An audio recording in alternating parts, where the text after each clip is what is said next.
having done that. Yeah. Well, you took con law?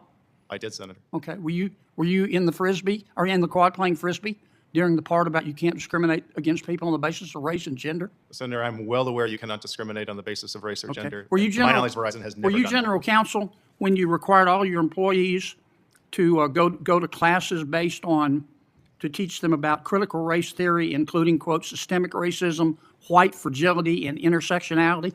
Senator, that has never happened. Yes, I did. Mr. Miller, you're the general counsel of Verizon, is that right? Of our consumer group, Senator. Who is your CEO? Dan Schulman is the CEO Could you get of close Verizon. to the mic, please? Dan Schulman is Why the isn't CEO he of here Verizon. today? Senator, I understood that you wanted a legal department representative. No, we invited him. Why didn't he come? Senator, that was my understanding is that you were looking for legal department testimony. Well, does he know you're here? Yes, Senator. Huh.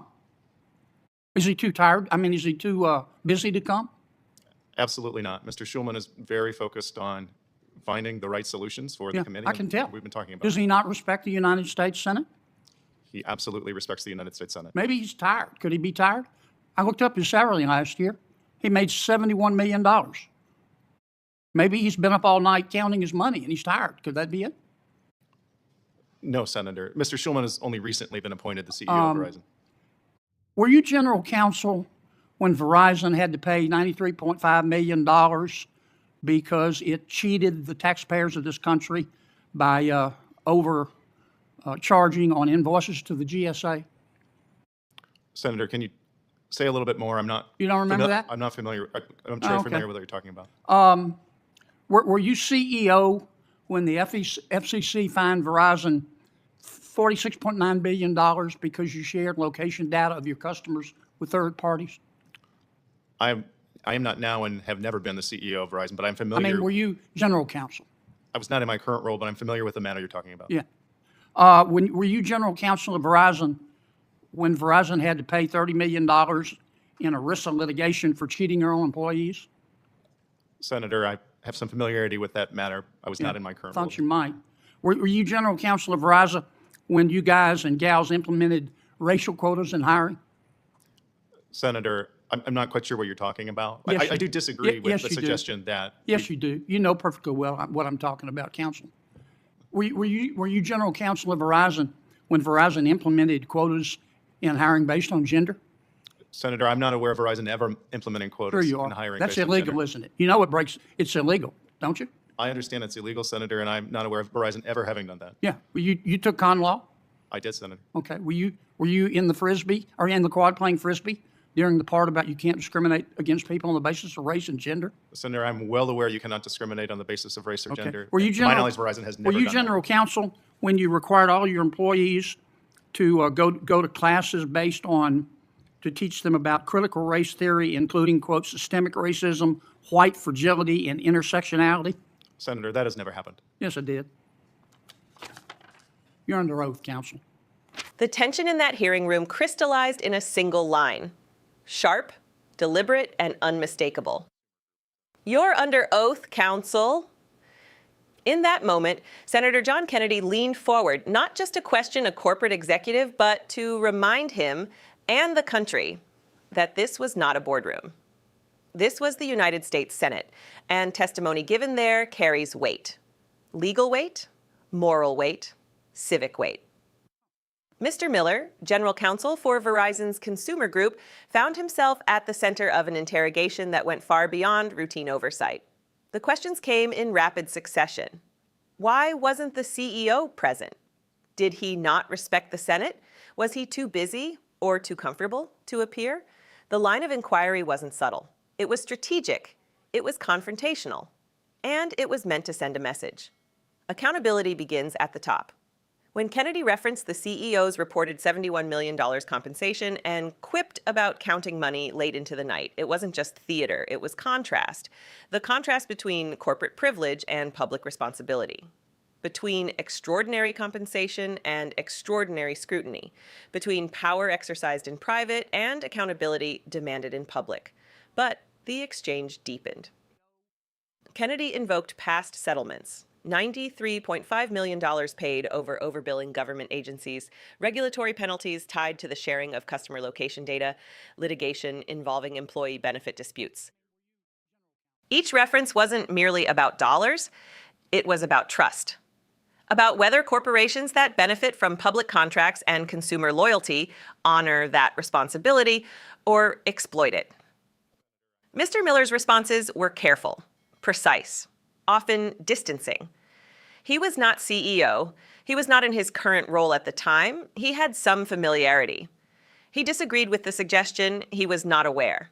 And then the questions pivoted to hiring practices, allegations of racial and gender quotas, training sessions allegedly involving controversial academic frameworks. The language grew sharper, the insinuations clearer. Kennedy pressed, "Quotas are illegal, aren't they? Discrimination violates constitutional principles, doesn't it? You studied constitutional law, didn't you?"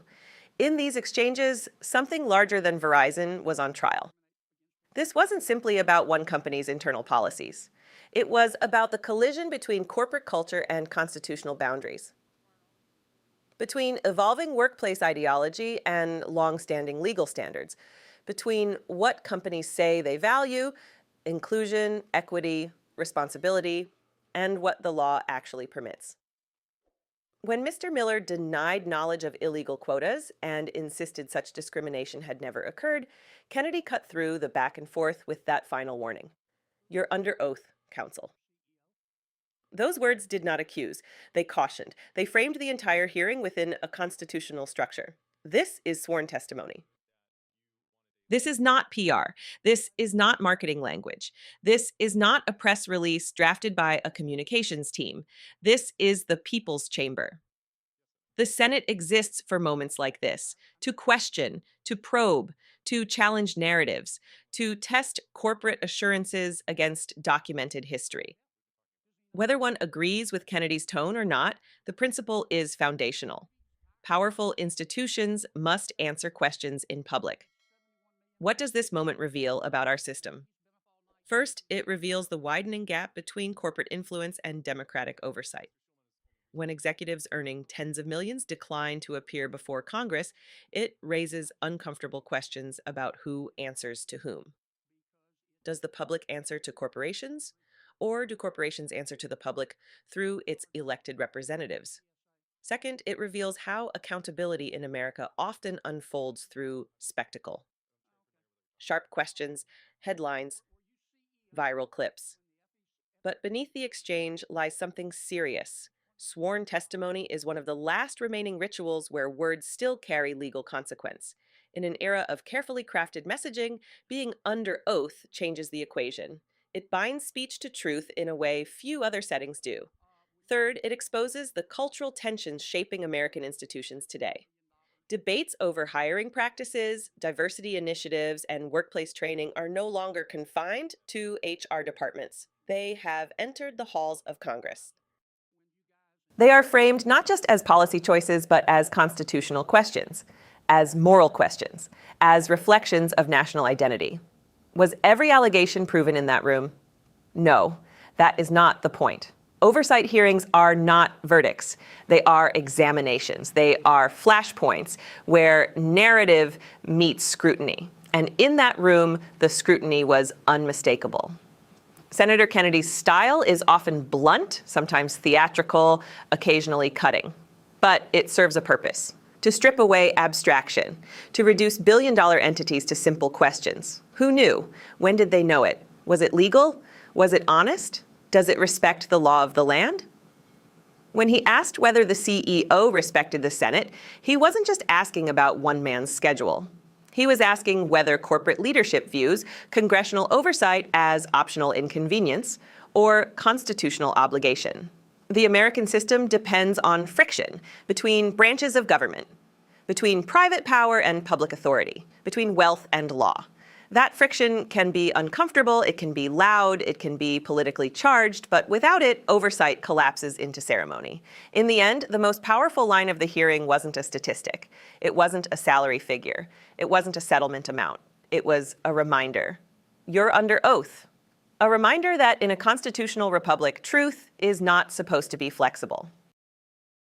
That testimony given before elected representatives is meant to anchor itself in fact. That no executive, no matter how highly compensated, stands above scrutiny. Moments like this are not about left or right. They are about whether institutions remain accountable, whether transparency still matters, whether sworn words still mean something. And as the cameras cut away and the chamber empties, one question lingers beyond Verizon, beyond this hearing, beyond the day's headlines. Who truly answers to the American people? If you believe oversight matters, if you believe truth under oath matters, if you believe power must always face scrutiny, then stand with us. Subscribe to Liberty Report USA. Support our work to expose the truth. Work to expose the